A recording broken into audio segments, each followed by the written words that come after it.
Hey everybody, my name is Pete Thorne and this is Spencer Smith. We're from Pareto Health and today we're going to talk about the subject of benefit captives. Video self-funded simplified. What are captives? We hear about them a lot. I obviously heard about them a lot before coming to Pareto. They've been around for a long time, but what is a captive? What does that mean? Well, let me first start by saying property and casualty captives have been around for 30 plus years, right? On general liability and workers' comp. But the health benefit captives have only been around for, let's say, 12 years, okay? But what essentially they are is a small insurance company, right, where we're aggregating employers together. Employers are taking risk with each other, okay? And when they do that, they get a couple different things. First, from a risk perspective, they spread the risk out amongst the entire pool, okay? And again, we've talked about volatility and some of these large claims, and the theory is that the captive is going to reduce the blow on stop loss, right, when you take risk with other employers. Okay. You're also in a pool that gives you, economies of scale. Okay. Who are the employers in our business that have everything? Right? They're the Fortune 20 companies, where the risk is more predictable, okay, where they can employ a vendor at cheap costs, right, or lower costs than, let's say, an employer that has 200 lives on their plan. So when you aggregate these employer groups together in a captive sense, okay, you get them some of the economies of scale on the vendorship side. Okay, a vendor that might be normally $5 or $6, right? And from retail pricing, if they went and tried to buy that vendor as a 200 life employer, might be $1 in a captive segment, right? Because we're aggregating all these employees into an insurance program. Again. So what type of employer profile, right? Do I need to be fully insured? Do I need to be self-funded? Can I be level funded? How big should I be? What type of employer persona is looking at a captive? I think when captives were first invented on the health and welfare side, right, and we know a couple of the guys that were in that early on, they were generally to get groups from fully insured into self-funding without the volatility. Okay. But if you fast forward today, right, you still have that same claimant volatility when you're self-funded. Right? And so captives are wildly popular these days because, again, you're limiting that volatility when you take risk with other employers in the captive space. So I'd say it's good for all employees today, right? Groups coming from fully insured, groups that are level funded, groups, existing self-funding groups, bigger groups that are self-funding groups that want a stop-loss policy that's going to limit their top-end risk. So you'd say the breadth of employers that are now seeking a captive is much, much broader, right? So do you know kind of makeup, maybe we can talk a little bit about Pareto, but roughly speaking, how many employers are already self-funded that come in versus ones that are fully insured? So in our program at Pareto, that used to be, in the first 3 years, 95% of those employers were fully insured. But if you fast forward to today, generally about half the groups are self-funded and half the groups are fully insured, so 50-50, right? Okay. And if you look at that self-funded bucket, I would include level-funded in that bucket. So if I'm a self-funded or level-funded employer then that's looking at this, and I've been self-funded for a number of years, what attracts me to? Why would I want to take my self-funded plan that's been standing on its own and put myself into a captive pool? Well, again, the risk, okay? When you're a larger group, right, or you're self-funded today, you have a stop-loss policy that potentially could be 1 year, right? We talked about that. We're paying a load for that. Right? You have a potential rate cap of 50%, sometimes more. By the way, those rate caps are only going up because of the severity of the claims that we see.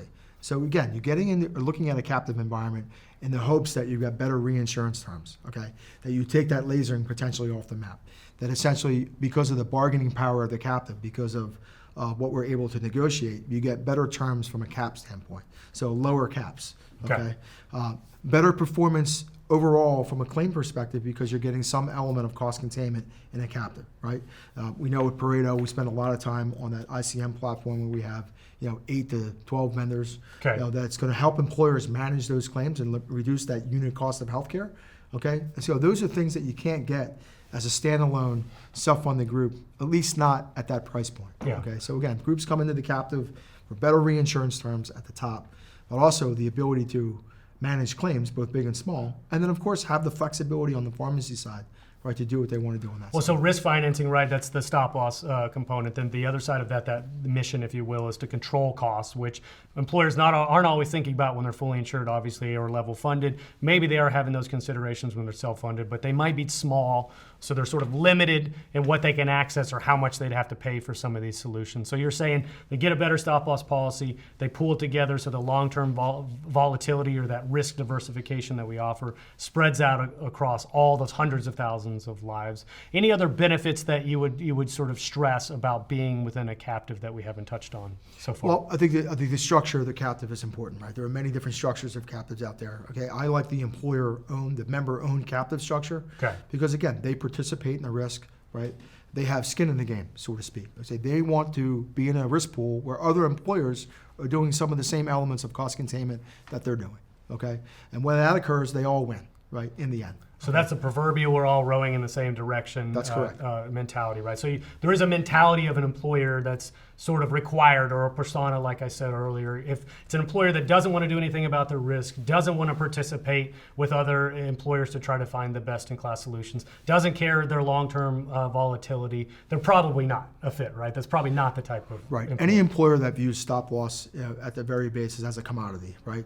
Just looking at premiums and trying to lowball insurance premiums year to year, essentially buying insurance over a 12-month period rather than looking at a long-term solution is not a fit for captive in general. Okay, those employers that want to be in a captive again are making long-term decisions. Okay, they're understanding that they're getting into that risk pool, but that's where the work really starts, right? They're getting claim dollars. They want to manage claims, right? They want to be in a position where they're building reserves and helping the captive risk pool do well, where they can, again, give back to the employees at the end of the year, right? Use those reserves to lower deductibles or increase contributions, or in many cases in the captive, give premium holidays for employees, right? In a very, very competitive job world. How can I, make it easier for my employees to succeed in a very difficult and hard to navigate healthcare environment, right? But give them an opportunity, to have better benefits than my competition, so I can employ them and hire new people. Sure. As well. The way I would summarize it, and a lot of times captives get seen as very complicated, right? And it's a scary term, and am I captive? Am I held captive, right? Some of these things are just because you don't know. But I think it takes the downsides of fully insured and eliminates most of them. It takes some of the advantages that self-funding give you, but also gets rid of some of those downsides, especially when you're looking at standing on your own or the volatility in the market. Does away with some of the constraints of level funding as well. So I think on balance, a captive is probably going to be the most effective and the most efficient way to self-fund. Of course, it's not for everybody, so let's be fair. We talked about the type of employer persona. There's probably size limitations too, right, Pete, where an employer just doesn't make sense. So when would that be? Well, I think we have to go back to the inherent question is, as an employer group, how much risk do I want to take, right? And so generally captives, don't go below 50. But there are some markets in the country where, the employers are perfectly fine being self-funded at a lower limitation, right? They're level funded today. So why not level fund, as a smaller employer, but also get the protection that great stop loss policy provides, right? So again, you see captives now down to 25 lives, when historically it was under. You didn't self-fund in a captive under 100. What about the top side, though? When does it sort of the math break down? It does depend on the captive and what the structure is. In our program, employers, and I think it's a relationship between risk and premium, per se. Okay. So again, if you have a 1,000 life employer group, right, and you are taking a $500,000 deductible, it probably doesn't make sense to put that group into the captive because the risk premium is so low. Okay. But if you have that same 1,000 life employer and they're employing a $150,000 deductible, that might generate enough premium, so we can put money in the captive layer that allows you to share risk with other employers. So that might make perfect sense there. Perfect. So it's about the amount of risk the employer wants to take and how much risk premium does that specific group grow. And is it enough risk premium to take risk in the captive? Sure. I mean, this is where a great consultant comes in, right? Ultimately, an employer is going to want to deploy the best consultant they can find to help strategize this, to answer this question. Is a captive right for me?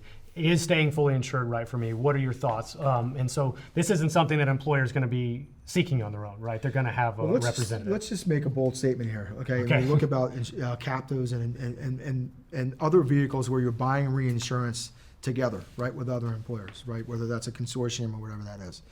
Think about the stop loss market today, where you have all this volatility, where stop loss carrier used to see $1 million claim 5 years ago, and that was a big event.